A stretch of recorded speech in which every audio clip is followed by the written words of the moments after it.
శ్రీ సత్యసాయి జిల్లా పెనుకొండలోని తన నివాసంలో మాజీ మంత్రి శంకర్ నారాయణ ఆధ్వర్యంలో వైఎస్ రాజశేఖర్ రెడ్డి జయంతి వేడుకలు ఘనంగా జరిగాయి.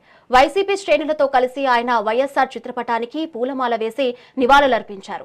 అనంతరం కేక్ కట్ చేశారు. ఈ సందర్భంగా ఆరోగ్యశ్రీ, ఫీజు రీయింబర్స్మెంట్, నిరుపేదలకు పక్కా ఇల్లు వంటి పథకాలతో వైఎస్ఆర్ ప్రజల గుండెల్లో చిరస్థాయిగా నిలిచారని శంకర్ నారాయణ అన్నారు. ఆయన అడుగుజాడల్లో నడుస్తూ వైఎస్ జగన్ ప్రజల తరపున పోరాడుతున్నారని అన్నారు.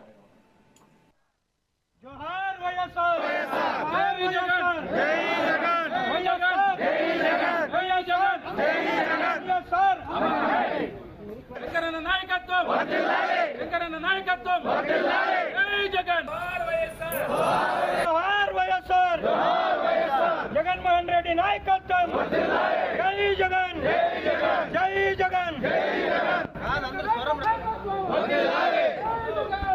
జై జగన్, జై జగన్, శంకర్ నారాయణ నాయకత్వం, నాయకత్వం, శంకర్ నారాయణ నాయకత్వం.